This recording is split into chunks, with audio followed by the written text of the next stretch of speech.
দীর্ঘ ২২ বছর পর সাতক্ষীরা সীমান্তের সোনাই নদীতে আবারও অনুষ্ঠিত হলো নৌকা বাইচ প্রতিযোগিতা।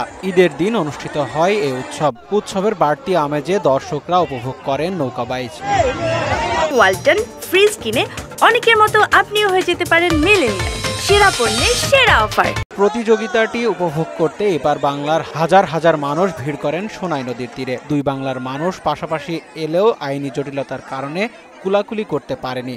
নদীর দুই পাড় থেকে হাত নেড়ে একে অন্যকে কুশল বিনিময় করেছেন। খেলা দেখতে এসেছি, খুব মজা হচ্ছে।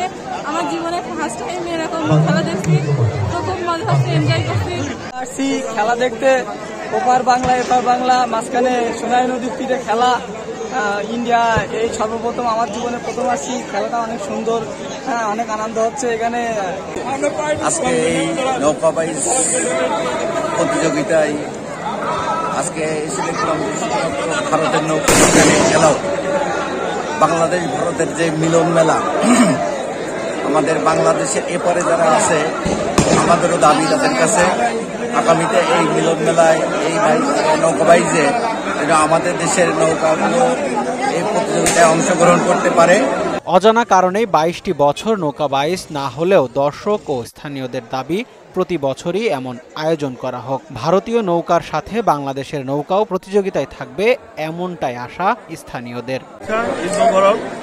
দীর্ঘ ২২ বছর পরে এই সোনাই নদীতে বাইচ খেলাটা বন্ধ ছিল।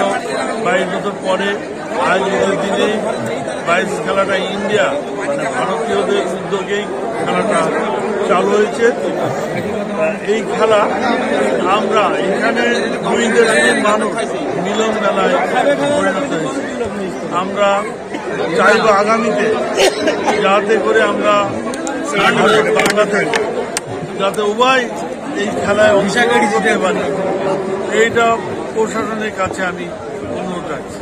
সাতক্ষীরা সীমান্তে দুই বাংলার মানুষের এমন মিলন মেলা ঈদের খুশিকে আরো কয়েক গুণ বাড়িয়ে দেয়। দুই দেশের মানুষের মধ্যে গাঢ় হয় বন্ধুত্ব আর ভালোবাসার বন্ধন।